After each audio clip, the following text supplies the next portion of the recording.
next guest says the president should take the deal and move on. But at this late hour, what's he really hearing about whether the president is going to hesitate? Republican Lindsey Graham, chairman of the Senate Judiciary Committee and golfing partner to POTUS. You get all kinds of scoops, so I know you've been talking to the president. Where is he on this thing? Because I'm hearing tonight it's, quote, leaking oil. Well, it is leaking oil, but not because of him. The president, I think, is ready to accept the wall money and more judges and more bed space.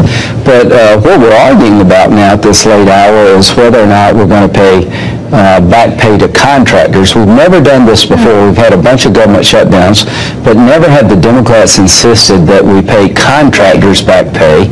I think that's a bad precedent to set. So they're throwing that in right here at right before midnight.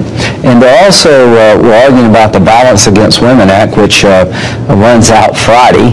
And we're just saying, okay, let's keep talking about it. Let's authorize it as it is until September and work out our policy differences. Let's don't stop this from reaching a deal on funding the government. So your concern is not that the president won't sign the deal as we understand it? I'm more worried about Democrats than him.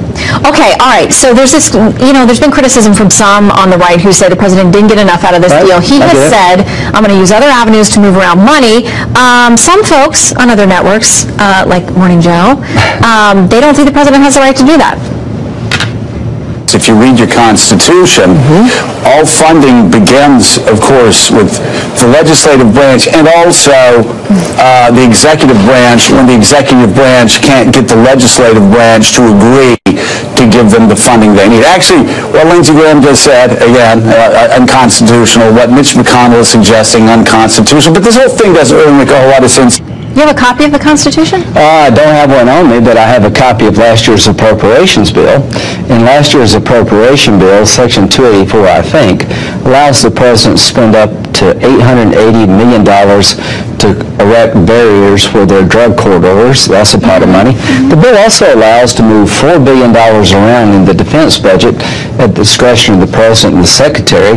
When you add all that up, that's pretty much what he needs. So why should he take this deal?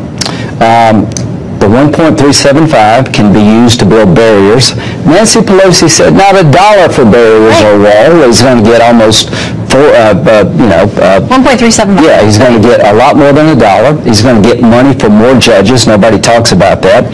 There is no limit on bed space like I was worried about. So take this as a down payment. Go into the defense bill and move money around like Congress allowed you to do last year and build this damn wall. $5.7 billion is what he wants. The difference between 1.375, find on your own, declare a national emergency because it is, and move the money around and secure this border. All right, here's what Rush Limbaugh says on this idea of the national emergency, which a lot of Republicans, have said they're not down with it. Here's Rush.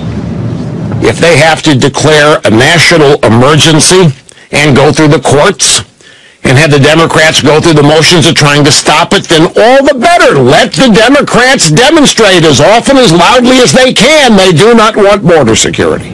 They're going to go file a They're going to find a friendly judge. So from a Republican point of view, Rush is right. I don't always agree with Rush Limbaugh, but he couldn't be more right here. One, there's some money you can get without being sued, but the president should declare a national emergency because it is, and let the Democrats argue that it's not. Talk about why they don't want to secure the border, and we do. It is a great issue for 2019 and 2020. It is a legitimate national security issue, and we would be idiots as Republicans not to support Donald Trump to try to build this wall any way he can legally, and he has the authority as president to declare a national emergency. The money is available to him in the current budget to move around and help build the wall. We'd be stupid as a party not to stand behind him. I can't think of a better issue to define the Democrat and Republican Party than this. All right, well, we will see as this plays out in the coming days whether this gets to the president's desk, whether he signs it, and where the rest of the money comes from. Senator Graham, Mr. Chairman, great to have you with us. Thank you. Thanks.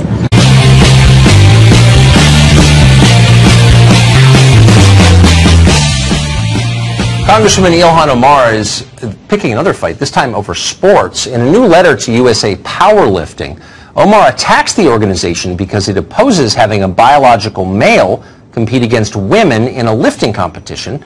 Omar claims, ludicrously, that biological males have no advantage over women. That's in defiance of about 1 million years or so of evidence to the contrary. It doesn't matter, though. Omar's letter is just the latest case of powerful people on the left bullying anyone they can't control. You saw the same thing with the gay marriage debate. Any Christian-owned bakery that doesn't want to bake a gay wedding cake risks fines, lawsuit, and ruin. Okay, so those are the new rules. So what about Muslim-owned bakeries? Do the rules apply there, too? Stephen Carter asked that question a while back, and he found pretty much what you'd expect. Lots of Muslim-owned bakeries will not bake gay wedding cakes, and we're not complaining about that. Private business owners shouldn't be forced to engage in speech they find immoral. But the left doesn't agree. So where's the letter from Congresswoman Omar demanding that Muslim bakeries who won't bake these cakes be shut down? We're still looking for that letter. And what about Omar's own mosque, by the way?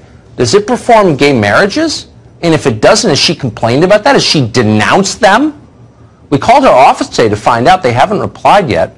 We suspect we'll be waiting a while for an answer, but we're always open to one. Congresswoman Omar is starting a lot of fights recently. For a newcomer, she's in the center of many news stories. Today on Capitol Hill, she berated the new envoy to Venezuela, Elliot Abrams, accusing him of being a liar and attacking him over the Iran-Contra affair that took place more than 30 years ago. Here's part of it. More than 800 civilians, including children as young as 2 years old, were brutally murdered by U.S.-trained troops. You later said that the U.S. policy in El Salvador was a fabulous achievement. Yes or no, do you think that massacre was a fabulous achievement that happened under our watch? That is a ridiculous question, and I yes or no? No. I will take that as a yes. I am not going to respond to that kind of personal attack. Congresswoman Omar is herself, of course, a refugee to this country. She was born in Mogadishu. She spent most of her time, at least her political life, attacking this country as immoral. She also supports a number of policy ideas like the Green New Deal that don't make mathematical sense. She's also for abolishing ICE. So there are things you could criticize about the Congresswoman, but you're not allowed to criticize her. A new piece in Politico argued that. Now, why? Well, not because what she says is factually true, but because, of course, of her identity.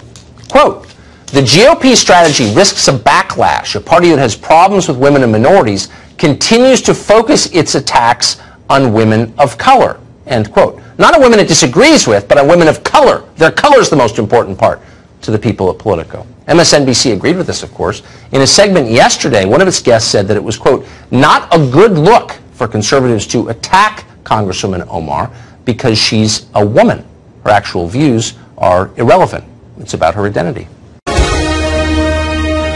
I am not a tribal citizen. I am sorry that I extended confusion about tribal citizenship and tribal sovereignty and for harm caused. Just so we're clear, not a tribal citizen. However, there is the Texas bar registration card that surfaced where she clearly identified as an American Indian, but the Massachusetts senator seems to be fueling the controversy. She made a surprise appearance yesterday at a luncheon honoring Native American women leaders, and with that, Wednesdays with Waters. TJ right up there. What do you think about that? I mean, this is longer than the Obama apology tour. I mean, she needs to stop apologizing. I've learned in my personal life, never apologize, Martha. It invites weakness, and people keep making you apologize more and more after that. So I say no apology. If you have to make an apology, apologize once and move on. She has to stop associating herself so much with Native Americans. Yeah, but every time you see her name in a headline, Native American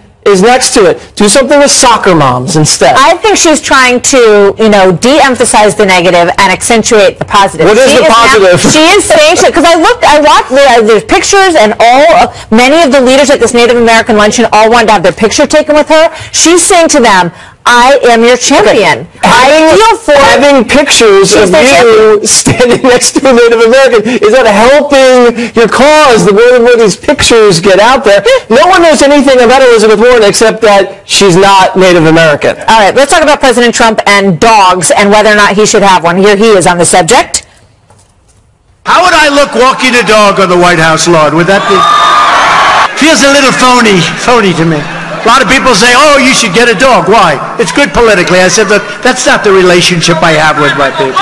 I am what I am, and he doesn't like dogs. That's a great line. Not a dog guy, and I think I know why. He doesn't want to compete for attention with anybody. He has to be the cutest person in the room.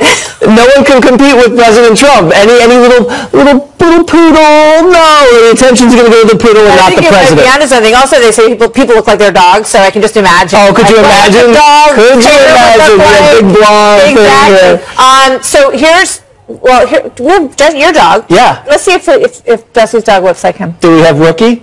That does look like me. Cute. Oh. You know what? My dog looks more like you, and your dog looks more like me. Let me see. Let's see your dog. See? Ooh, wait. What is that? He's a Wootle Terrier and a poodle. A Wootle. But he has black hair like you do. He's almost hard to see because he's so dark. Yeah, how do you see when you walk up at night? Can you not see? No, I don't like to take him out in the dark. A Wootle. Yeah. You have a Wootle. I have a Wootle. What's a big deal? You have a poodle. Is that like there's something better or worse? Well, he's miniature poodle and Wheaton Terrier. A Wheaton Terrier. And what about, here's some really cute dogs. Speaking of dogs. Well, first of all, the Westminster winner was King. Fox Terrier, because my dog is not allowed because the category doesn't exist. But these are the, okay, there's King. Wow. Winner, big deal. We don't care about the winner. No, because our dog's not allowed in. This dog doesn't have a category. Because there's no Wootle category. That's exactly what there will be in the future. Pugdashians. Pugdashian. You know, I made a joke during the commercial break about this, and I was told not to make the joke. Why? So I'm not going to make the joke, Martha, about the Kardashians and the dog. I'm just not going to say it, and I'm just going to say it's a beautiful It's everyone's imagination. But yeah, then you'd have to apologize and then apologize. We don't apologize. That's right. Thank you, Jesse. Thank you. Good to see you.